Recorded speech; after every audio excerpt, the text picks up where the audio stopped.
Hello and welcome to week 4 of Parentalk The Primary Years. This week is battles and boundaries. I know it can sometimes feel like it's a never-ending battle raising young children, and in this session we look at what some of those different battles are. We look at the importance of boundaries and consequences, and we look at some strategies for helping us cope in this area. We start to understand the real importance of having boundaries in place for children.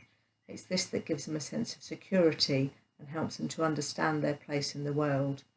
They need to understand that there are rules and that we do live in a society with rules that they need to follow, and they need to understand the importance of consequences.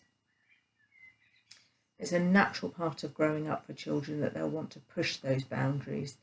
This is their way of testing us and seeing which of those things we're prepared to bend on and break, and which of them we can be flexible on and which won't move at all. And it's important for us as parents that we understand where we fit with each of these rules and how far we'll bend. We look at the importance of picking our battles, having a few key rules that are complete non-negotiables, and obviously that will be different in each household, but these will usually be the things around keeping your child safe. For some parents it's things like honesty, but as I said, this will be different in each household. We look at different styles of parenting. There's lots of different ways to parent. As we looked at love languages last week, this week we look at different parenting styles. The authoritarian parent, who has lots of rules and regulation and is all about putting those rules in place. The permissive parent, who's much more easygoing, may have few or limited rules, and if they do have rules, they might not be so worried if those rules get broken.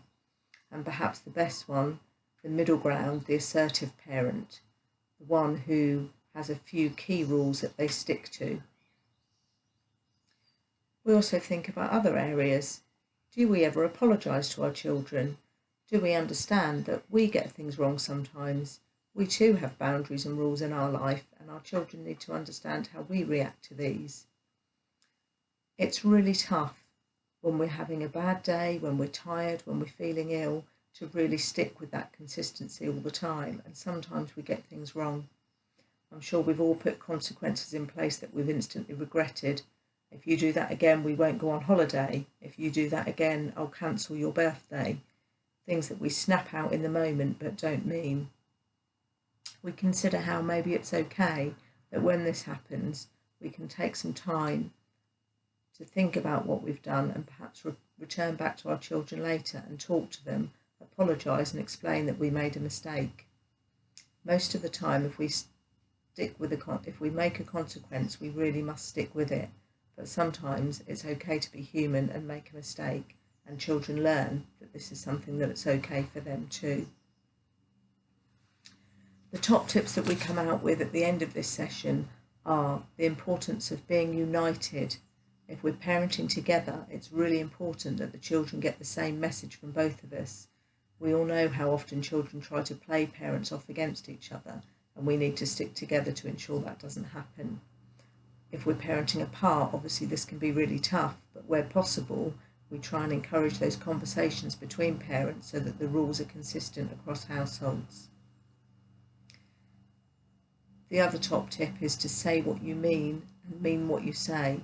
It's really important that we're clear in our communication.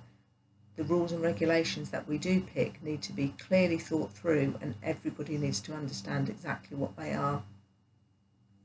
Again, this is a great session with loads of interesting content, and I really hope that you want to learn more about it. We look forward to seeing you next week.